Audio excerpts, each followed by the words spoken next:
दोस्तों नमस्कार, मैं हूं शैलेंद्र सिंह और आप देख रहे हैं हमारा यूट्यूब चैनल शब्द शैलेंद्र सिंह। आज हमारे साथ बहुत ही खास मेहमान हैं डॉक्टर हीरालाल जी, जो वरिष्ठ IAS अधिकारी हैं। तमाम ज़िलों में वो DM के पद पे कार्यरत रहे। उनकी जो शिक्षा थी वो गांव से शुरू हुई और जब वो प्रशासनिक अधिकारी के रूप में ज़िलों में पहुंचे तो उन्होंने अपने सपनों को साकार करते हुए उन गाँवों को एक मॉडल गांव के रूप में विकसित करने का काम शुरू किया। इसके बाद जो उनके कामों को देखते हुए उनके ऊपर एक किताब लिखी गई, डायनेमिक DM। आप ये देख सकते हैं, अभी हिंदी भाषा में है और एक कई और भाषाओं में इसका अनुवाद हो रहा है।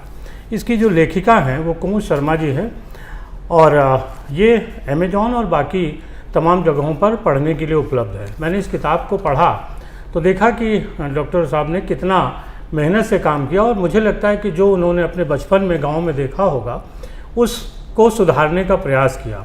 आज हम डॉक्टर साहब से बात करेंगे उनके बचपन से, कैसे शुरू हुआ उनका बचपन, क्या क्या उन्होंने उस समय गांव में देखा, गांव कब कैसे थे उस समय और आज क्या बदलाव हुआ है, और गांव के विकास की जो अवधारणा गांधी से और मोदी तक है वो क्या है और कहाँ पर अभी तक पहुँची है। डॉक्टर साहब बहुत बहुत आपका स्वागत है, आपने हमें समय दिया। थैंक यू, शुक्रिया आपका भी, नमस्कार। सबसे पहले तो लोग आपके बारे में जानना चाहते हैं क्योंकि आप के बारे में सारे लोग ये तो जानते हैं कि आप डायनेमिक DM के रूप में मशहूर हैं। आपका बचपन कैसा था? देखिए, मेरा बचपन, मैं बस्ती का रहने वाला हूँ। मेरा साँव घाट ब्लॉक में एक गांव बागडी है। तो बचपन में मैंने वो सारी दुश्वारियाँ देखी हैं, जितनी भी दुश्वारी एक गांव में हो सकती है, मुसीबत हो सकती है, तो मैंने सब देखी है। गरीबी को एहसास किया है, मतलब बहुत ज़्यादा गरीबी से तो हमने नहीं देखा है, कुछ तो एहसास किया है, कुछ बड़े नज़दीक से बचपने में देखा है। जैसे मेरे गांव में एक मुसलमान परिवार था और उसके 4-5 बच्चे थे, तो वो दिन में इधर उधर जो मजदूरी करते थे तो शाम को वो जो मिलता था वही से खाते थे। मैंने इस चीज़ को भी देखा, बड़ा मुझे, जब मैं आज याद करता हूँ उस चीज़ को, अपने गांव के उस जिसको मैंने बचपन में देखा, तो मेरे अंदर एक बड़ा सिहरन सी आ जाती है। इसमें कोई दो राय नहीं है कि मेरा जब बचपना था, 1967 में मेरी पैदाइश है, तो उस समय का गांव वास्तव में जो कहते हैं समस्याओं का भरमार थी और समस्याएं ही समस्याएं थीं। ना कोई कुछ बताने वाला था, बिजली नहीं थी, ये जो कूलर, AC, रोड, ये कुछ नहीं थे। गांव से जो हमारा रोड जाता था वो मिट्टी का बना था। बरसात में ऐसा होता था, जब उस रोड में जाते थे तो पानी बरसता था तो मिट्टी फूल जाती थी, तो चप्पल उसमें धंस जाते थे। फिर हम लोग उसको चप्पल निकालते थे, उसमें कनई, जिसको बोलते हैं, मिट्टी को कनई गांव बोलते हैं, वो लगा रहता था, हाथ में लेके जा करके मतलब सबसे पहले तो चप्पल को साफ करने में बड़ी मेहनत करनी पड़ती थी, क्योंकि मिट्टी छूटती नहीं थी। हाँ, मिट्टी छूटती नहीं थी। और ये मतलब आप ये समझिए कि अगर बरसात हो गया तो अगले 2 दिन तक वो मिट्टी इतनी गीली रहती थी कि आदमी घर से नहीं निकलता था कि वो चलने लायक नहीं है। वो मुसीबत मैंने देखी अपने बचपने में। तो स्कूल भी आपका वहीं से शुरू हुआ, गाँव से ही? यस। जो गाँव का प्राइमरी स्कूल? नहीं, वो जो प्राइमरी स्कूल था वो मेरे घर से 2-2.5 किलोमीटर दूर था, प्राइमरी पाठशाला सिहारी। तो हम लोग प्राइमरी पाठशाला सिहारी में करीब 2.5 किलोमीटर जाना, 2.5 किलोमीटर आना, 5 किलोमीटर जाते थे, 5-6 किलो का बस्ता रहता था। टाट पट्टी नहीं मिलती थी तो बोरा लेके जाते थे। सुबह पहले सारे बच्चे सफाई करते थे एक लाइन में लग के, और फिर अपने बोरे पे टाट पट्टी बैठ के पढ़ते थे और फिर शाम को आ जाते थे। लेकिन जब मैं उसको आज के तुलना में करता हूँ तो होता क्या था कि गांव के 8-10 बच्चे एक झुंड में चलते थे, फिर अगले गांव के बच्चे मिल गए, तो ये पूरा जैसे समूह चलता था। जब उसको याद करो तो बड़ा अच्छा फीलिंग आता। आज तो समूह नहीं है ना भाई। आज अगर एक बस में भी बच्चा जाता है, अब तो सब बच्चा पैदल जाता नहीं, बस में जाता है, वाहन में, गाड़ी, स्कूल के वाहन में। तो क्या अगर वो बच्चे बस में भी जाते हैं तो वो जो सामाजिक, जो आपस में तालमेल, सौहार्द, वो बस में नहीं दिखता। हाँ, ये हमने लूज किया। वो विकास के साथ साथ बहुत सारी चीज़ें छूटती जाती हैं और विकास की जो हमारी अवधारणा है वो भी हमें लगता है कि समाज को साथ लेके नहीं चल पाई। हाँ, मैं स्कूल वाली एक बात और याद आ गई कि स्कूल जो है हमारा जहाँ बना था उसके चारों तरफ गड्ढे थे, मतलब वो खंती थी। तो वो होता क्या था कि वो बरसात में खंती भर जाती थी।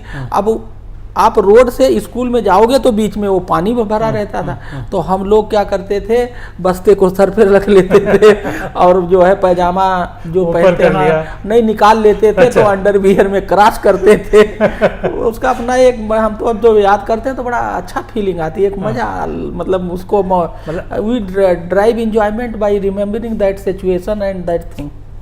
फिर वहाँ से प्राइमरी स्कूल के बाद आपकी शिक्षा आगे?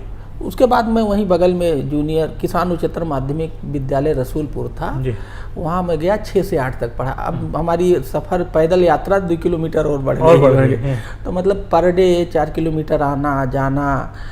लेकिन मैं अब याद करता हूँ कि वो 4 किलोमीटर हम पैदल जाते थे तो हमें फील क्यों नहीं होता था। उसके पीछे कारण ये था कि जैसे हम बागडी से चले तो आगे सिहारी के लोग मिल गए, फिर और गांव के, तो धीरे धीरे वो जो ग्रुप था आने जाने का बढ़ता जाता था। तो आप समझिए कि 15-20 के झुंड में हम लोग जाते थे और 15-20 के झुंड में आते थे। तो ग्रुप में कोई काम करो तो वो फील नहीं होता। तो फिर वहाँ कक्षा 8 तक वहाँ पढ़े। उसके बाद एक कक्षा 8 में एकीकृत छात्रवृत्ति का एग्जाम होता है। बताया गया, मैंने उसमें एग्जाम में इम्तहान दिया और ब्लॉक से एक लड़के का सिलेक्शन होता था मेरिट के आधार, उसमें मैं सेलेक्ट हो गया। तो फिर GIC बस्ती में साइंस से मेरा एडमिशन हो गया। मुझे 100 रुपया स्कॉलरशिप मिलता था, हॉस्टल मिलता था, एडमिशन हो गया। और मैंने GIC बस्ती में 9 से 12 तक हॉस्टल में रह के पढ़ाई की। फिर ग्रेजुएशन के लिए फिर वहाँ जब 9 से पढ़ाई शुरू की तो डॉक्टर बनना चाहिए, इंजीनियर बनना चाहिए, वहाँ भी उथल पुथल चला। मेरे फादर मुझे 9 में जब मैं आया तो मुझे ये बताने लगे कि भाई सिविल सर्विसेज में जाना चाहिए, ये सबसे अच्छी सेवा है। वो मेरे दिमाग में इस भावना को भरने लगे। ये उनका सपना था कि मैं सिविल सर्विसेज में PCS IAS बनूं। और चूँकि उनको जानकारी थी कि इस सेवा में सेवा का भाव अच्छा होता है, ये चीज़ें होती। जो बचपने में मैंने जो संकट देखा है वो मुझे याद, मतलब उसी समय जब मैं तैयारी करता था तो लगता था कि जब होऊंगा तो ये किसी को कष्ट नहीं करने दूंगा। फिर इंटर में क्या हुआ कि मैं, एक दूधनाथ यादव थे उनकी 1st रैंक, एक राजेश दुबे जी थे उनका 2nd रैंक, मेरा 3rd रैंक रहता था। उन दोनों का इंजीनियरिंग में सिलेक्शन हुआ, मेरा नहीं हुआ। फिर मैं चला गया इलाहाबाद यूनिवर्सिटी में, PCM फिजिक्स केमिस्ट्री मैथ से एडमिशन लिया और वही कृष्णा कोचिंग थी, ज्वाइन कर लिया। मेरा सिलेक्शन ना होना मेरे लिए एक बहुत बड़ा शौक था, क्योंकि 2 का हो गया, मेरा नहीं हुआ। हम भी सपना बहुत पाले थे मेरा भी हो जाए। फिर उसी साल मेरा सिलेक्शन हो गया और मैंने BSc छोड़ दिया था। थोड़े दिन बाद BSc, दोनों हमने सोचा दोनों के साथ न्याय नहीं होगा, BSc को ड्रॉप कर दिया और किसी को नहीं बताया, घर और वालों को, एक तरफा रिस्क लिया। और मेरा फिर वहाँ से सिलेक्शन हो गया इंजीनियरिंग में और मैं चला गया फिर वहीं पंतनगर में GB पंत यूनिवर्सिटी से B.Tech किया इलेक्ट्रिकल इंजीनियरिंग। हाँ, जहाँ दूधनाथ पहले एडमिशन थे, हाँ वहीं वो, क्योंकि उनका पहले साल हो गया, अब वो 1 साल सीनियर, मैं 1 साल जूनियर हो गया था। तो B.Tech किया। उसके बाद फिर B.Tech के दौरान फिर मैं सिविल सर्विसेज की तैयारी शुरू कर दिया। अच्छा।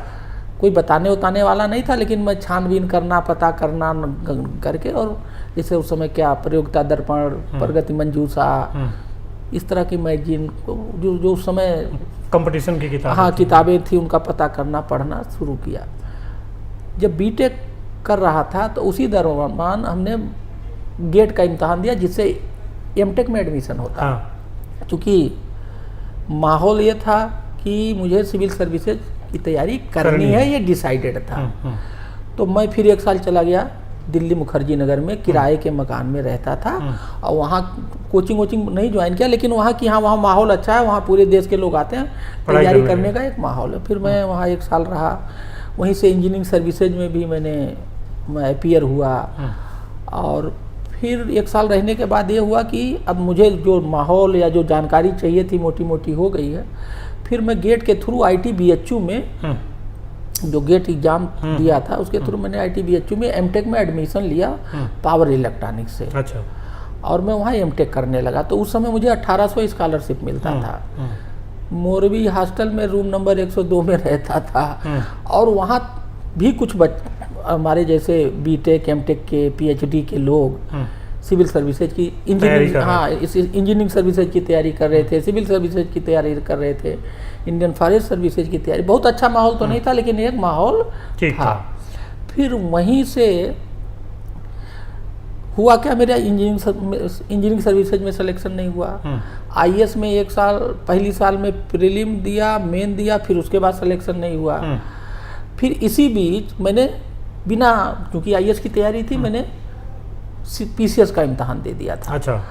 और एक बात मन में ये आई, तो मैंने एनटीपीसी का इम्तहान दे दिया था, सेल का इम्तहान, इसे 2 इम्तहान दिए थे मुझे ध्यान है। तो मेरा उधर एनटीपीसी में सिलेक्शन हुआ और मेरा पीसीएस में 19वीं रैंक आ गई और मेरा जनरल से सिलेक्शन हो गया। और जब दोबारा आईएएस का इम्तहान दिया तो उसमें प्रीलिम में मेरा सिलेक्शन ही नहीं हुआ। अच्छा। और इसी बीच आईएएस का रिजल्ट आया तो वहाँ एक अमित बर्नवाल साहब थे, वो भी बस्ती बखिरा के थे। उनके फादर ITBHU में प्रोफेसर थे और वो IIT कानपुर से कंप्यूटर से बड़े होनहार, बड़े पढ़ाकू और बड़े मतलब बहुत ही अच्छा ब्रेन था उनका। जो है आईएएस में 3री रैंक आई ऑल ओवर इंडिया। तो उनको यूपी कैडर नहीं मिला, वेस्ट बंगाल कैडर मिला, क्योंकि उस साल केवल यूपी का 1 सीट था जो यूपी वाले आ सकते हैं। अच्छा। 4 सीट में एक कोटा होता है कि यूपी का रहने वाला यूपी में कितना था, ये था यूपी का फर्स्ट टॉपर, तो उनको मिल गया, इनको मिला नहीं। तो उन्होंने कहा देखो भाई, अगर सिविल सर्विसेज का मज़ा है तो अपने स्टेट मिले तब ज़्यादा मज़ा है। और वो जो उनका वेस्ट बंगाल हुआ था वो बहुत परेशान थे, क्योंकि वेस्ट बंगाल में आईएएस ओईएएस का जैसा उस समय लोग बताते थे, वो सही बात भी है कि वहाँ कम्युनिस्ट रीजम है और आईएएस ओईएस का बहुत ज़्यादा जलवा जलाल या जो भी जिसको जो लोगों के दिमाग में वो नहीं है। तो उन्होंने जब ये बात कही मुझसे कि भाई अपना स्टेट मिल जाए, फिर उन्होंने मुझे कई उदाहरण दिए। तो मैंने फिर ये डिसाइड, और उधर आईएएस में हुआ नहीं था तो निराशा भी थी, तो मैंने ये डिसाइड कर लिया कि मैं पीसीएस ज्वाइन कर लूँगा और फिर बाद में मैं आईएएस प्रमोट हो जाऊँगा। इसी बीच पीसीएस की ज्वाइनिंग लेट थी और एनटीपीसी की ज्वाइनिंग आ गई, मैं चला गया एनटीपीसी ज्वाइन कर लिया। मैं करीब 1.25 साल वहाँ इंजीनियर था। उसके बाद पीसीएस की ज्वाइनिंग आ गई, पीसीएस ज्वाइन कर लिया और 2010 में मेरा आईएएस में प्रमोशन हो गया। ये है। तो जब आप जिलाधिकारी के रूप में पोस्ट हुए, तमाम आपने क्रांतिकारी बदलाव किए। वो जो धारणा बचपन में आपने गांव देखा था, फिर आपने अपने समय एक मॉडल गांव बनाया, वो मॉडल गांव कैसा था? देखिए, मैं ये डीएम ही नहीं, गांव में जब मैं कक्षा 1 से 8 तक पढ़ा था ना, तो मुझे किसान और गांव वालों की एक दुर्दशा पता थी कि आलू पैदा कर लेंगे। तो रात में 12 बजे जब करंट आता था तो मैं खुद ही अपने आलू की सिंचाई करने गया। रात के कितना ठंड होता था, तो जब पैर में ठंड लगते थे तो जो पानी चलता था ना उसी में पैर रख लेते थे, तो वो ठंड नहीं लगता था। उस चीज़ को भी मैंने महसूस किया। आलू कोल्ड स्टोर में रख देंगे तो जब बिकने का आएगा तो भाव नहीं मिलेगा, तो आलू, तो वो जो गाँव की खाद के टाइम में खाद नहीं मिलता था, सीमेंट नहीं मिलते थे, मैंने घर बनाने के लिए सीमेंट राशनिंग थी, वो कोटा था। वो जो दिक्कतें थी जिसको मैंने जिया था, देखा था, तो मैं चाहे एसडीएम रहा, चाहे एडीएम रहा, चाहे सीडीओ में किसी पोस्ट पे रहा, वो जो दर्द मेरे दिमाग में जिसको मैंने देखा था, मैं हर पोस्ट पे ये सोचा कि वो दर्द लोगों को ना होने पाए। तो मैं ये करता था। अब जब मुझे बांदा में एज ए कलेक्टर चांस मिला, तो यहाँ नेचुरल सी बात है कि कलेक्टर एक ऐसी पोस्ट है, वहाँ अगर आपके मन में इच्छा है तो आप बहुत कुछ कर सकते हो, बहुत कुछ बदलाव ला सकते हो। हर सीट पे बदलाव लाया जा सकता है। जैसे मैंने सीडीओ के सीट पे बहुत कुछ करके और बदलाव को लाने की कोशिश की, प्रयास किया, बदलाव आए। लेकिन डीएम तो अपने में एक अच्छी पोस्ट है, इसीलिए कहा जाता पीएम, सीएम और डीएम। तो बांदा में जो हमने बहुत सारे काम किए, उससे क्या हुआ, मोटा मोटा मैं आपको जिसके डेटा पब्लिक डेटा है कि पानी 1 मीटर 34 सेंटीमीटर बढ़ गया, क्रॉप प्रोडक्टिविटी 18.5% बढ़ गई। मतलब कि जिस खेत में 100 किलो होता था, उस खेत में 118 किलो होने लगा, 18 किलो उपज बढ़ गई। तो पूरे जनपद की ये इनकम बढ़ी। ठीक है। वहाँ मेल न्यूट्रिशन की समस्या बहुत थी, उस पर काम किया। तो नीति आयोग ने हमारे उस मॉडल को, यूनिसेफ ने अपने बेस्ट प्रैक्टिसेज अपने रिपोर्ट में डाला, पेज नंबर 73 पे। यूनिसेफ ने हमारे इस मॉडल को कई जिलों में लागू करवाया। किसानों की आय कैसे बढ़े, इस पर हमने काम किया। चुनाव में जो सबसे गर्मी में मई में चुनाव हुआ 2019 में लोकसभा, उसमें 10.5% वोटिंग परसेंटेज बढ़ा दिया। अभी आपका जो विधानसभा हुआ है, ठंडी का माहौल था, 22 में जो विधानसभा ठंडी का माहौल था, परसेंटेज ओवरऑल घट गया है, 0.6% या स्लाइटली घट गया है। घटा बहुत लेकिन घटा है। घटा है, हाँ। तो हमने गर्मी में और लोकसभा में, लोकसभा चुनाव सबसे कठिन होता है, और गर्मी बांदा की गर्मी में 10.5% बढ़ा दिया है। मेरा ये रिकॉर्ड कोई नहीं तोड़ पाएगा, मुझे ये विश्वास है। हाँ, तो ये जो सारे काम किए उसी को मैंने इस किताब में लिखा है। इस किताब में उन्हीं सब चीज़ों, हम नेकी की दीवार चलाते थे, प्लास्टिक हटाओ, प्लास्टिक मुक्त बांदा का प्रोग्राम चलाते थे, हमने ऐसे 20-22 इनोवेशन किए। तो ये जो सारे रिजल्ट आए, इन्हीं को अब वहाँ केवल एक ज़िले में ये काम हुआ, ये पूरे प्रदेश में हो, देश में हो, मॉडल गांव के एक प्रोजेक्ट के रूप में ये चलाया जा रहा है। सही बात तो ये, मैं इसको नहीं चला रहा हूँ, इसको हमारे एक मित्र हैं मुनीष जी, वो चला रहे हैं। अच्छा। वो नाबार्ड के रिटायर्ड CGM हैं, और उनका 30-35 साल का बहुत अनुभव है, और मेरे टच में है। मैंने उनको कई बार बांदा भी बुलाया, उनसे मैंने बहुत सारा सलाह लेता रहता हूँ। तो जो बांदा में रिजल्ट मिले, वही रिजल्ट पूरे जनपद में, पूरे देश में, पूरे प्रदेश में कैसे लागू हो, उन्हीं सब चीज़ों को टेक्नोलॉजी के सहारे, ठीक है, हम लोग मॉडल गांव प्रोजेक्ट के रूप में लागू कर रहे हैं। और इसको चलाने में ऑर्गेनाइज्ड वे में, सिस्टमेटिक रूप से चलाने में पैसे की ज़रूरत होती है। तो ICCI फाउंडेशन जो है वो हमें इसको सपोर्ट कर रहा है, मैं उनका भी धन्यवाद अदा करता हूँ। क्योंकि इसके लिए काफ़ी चाहिए, 2-4 आदमी चाहिए। इसकी एक CEO हैं, मैं ऑनरेरी हूँ, मैं इसका ऑनरेरी मेंटर हूँ। मैं इसमें अपनी सैटरडे संडे छुट्टी के दिन मैं इसको अपनी सेवाएं देता हूँ, अपना समय देता हूँ। मुनीष जी भी ऑनरेरी हो, भी कुछ नहीं लेते हैं, बड़े अच्छे इंसान हैं। लेकिन जो ऑफिस में 3-4 बच्चे काम करते हैं, ऑफिस है और सब ये, वो इंफ्रास्ट्रक्चर में जो ICCI फाउंडेशन इसको सपोर्ट करता है। मैं उनका भी शुक्रिया अदा करता हूँ कि एक अच्छे काज को बढ़ावा मिल रहा है। अब है बात क्या, महात्मा गांधी जी ने कहा, क्या कहा, रिपब्लिक विलेज, ग्राम स्वराज, कि जब तक गांव का हर आदमी धनी नहीं होगा, गांव का हर आदमी आगे नहीं बढ़ेगा, उसकी सोच नहीं बदलेगी। तो वो जो महात्मा गांधी के रिपब्लिक विलेज का जो मूल मंत्र है कि गांव की आर्थिक स्थिति कैसे मजबूत हो, गांव वालों की इनकम कैसे बढ़े, गांव कैसे इंडिपेंडेंट, किसी के ऊपर निर्भर ना हो। अभी रिसेंट में डॉक्टर APJ अब्दुल कलाम साहब जो हमारे मिसाइल मैन थे, उन्होंने पूरा नाम की एक स्कीम चलाई थी, उसका नाम था providing urban amenity to rural area. इस पर जो है किताब भी लिखी है, मैंने उस किताब को पढ़ा। तो ये जो मिसाइल मैन का और हमारे महात्मा गांधी जी का जो सपना था कि गांव को एक्चुअल में बढ़ाया जाए, वही काम हम लोग, उनके जो सपने हैं उसको गांव पे की धरती पे, धरती पे उतार रहे हैं। जी। गांव के विकास की जब बात होती है तो आमतौर पे कहा जाता है कि सड़क, बिजली, पानी अगर वहां पहुंच जाए तो विकास हो गया। आपने तो बहुत ज़मीनी स्तर से देखा है कि यही विकास है या विकास कुछ और है? देखिए, इसीलिए मॉडल गांव प्रसिद्ध हुआ। लोग मॉडल गांव को पसंद क्यों कर रहे हैं, यही डिफरेंस है। पहला डिफरेंस क्या है, गांव का विकास जब तक नहीं होगा जब तक गांव का हर आदमी उस विकास में अपनी भूमिका नहीं निभाएगा, विकास को अपनाएगा नहीं, उससे जुड़ेगा नहीं, तब तक गांव का विकास जैसा हम चाहते हैं वो संभव नहीं है। गांव का विकास क्यों नहीं हुआ, इस पर हम लोगों ने, भाई जब तक ये नहीं पता लगेगा बीमारी क्या है, डायग्नोसिस बीमारी क्या, तब तक नहीं। तो देखिए, सबसे बड़ी पहली बात क्या है, अगर गांव वाले गांव वाले से पूछो, और हमारा गांव का मतलब वो प्रधान का एरिया, जो गांव का प्रधान का एरिया है उसी को हमारे गांव का डिफिनीशन में हम गांव उसी को मानते हैं।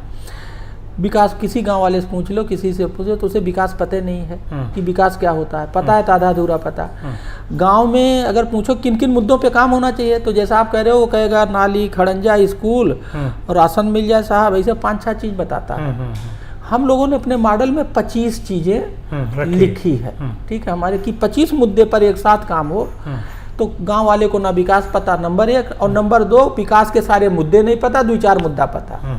तीसरी बात, कभी हमने तो नहीं सुना कि किसी गांव में गांव वाले धरना बैठे हैं कि ये गांव का विकास हम तब तक धरने से नहीं उठेंगे जब तक कि गांव विकास ना हो जाए। मतलब there is no demand for the development.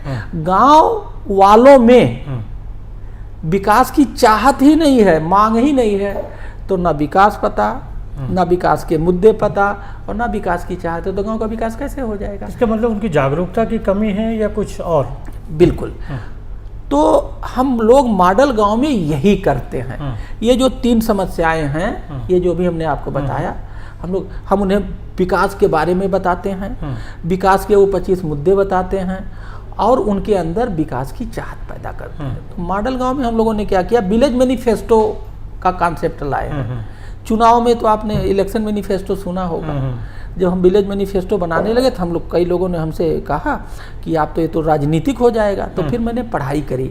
Manifesto हजारों प्रकार के होते हैं, उसी में एक विलेज मतलब उसी का एक काम इलेक्शन मैनिफेस्टो। हाँ, वो तो ये है कि हम ये बिंदु तय कर रहे हैं, इसके अनुसार काम करेंगे। तो ये जो मैनिफेस्टो है उसमें हमारे वो 25 पॉइंट लिखे हैं।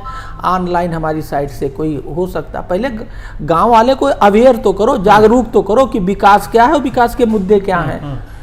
तो इससे हम लोग विकास के मुद्दे और विकास के मुद्दों से गांव के हर व्यक्ति को परिचित कराते हैं। उसके बाद गांव में जो अच्छे लोग हैं, हर जगह देखो अच्छे लोग बुरे, गांव के अच्छे लोग जिसकी सामाजिक सोच है, जो समाज के लिए कुछ करना चाहते हैं, उनका चयन करते हैं और उनको उसी जिले में, फिर प्रदेश में, देश विदेश में, ये हमारा प्लान है कि उनको बेस्ट प्रैक्टिसेज में भेजें। मान लीजिए उसी गांव के, उसी जिले में कोई बकरी पालन करके, कोई सब्जी नया पैदा करके और वो मुर्गी पालन करके, तालाब से मछली पालन करके, या कोई एग्रो बेस्ड टेक्नोलॉजी के सहारे वो अच्छा कमा रहा है, तो वो गांव के लोग वहाँ जाएंगे, सीख के आएंगे और वो अपनी इनकम बढ़ाएंगे, है ना।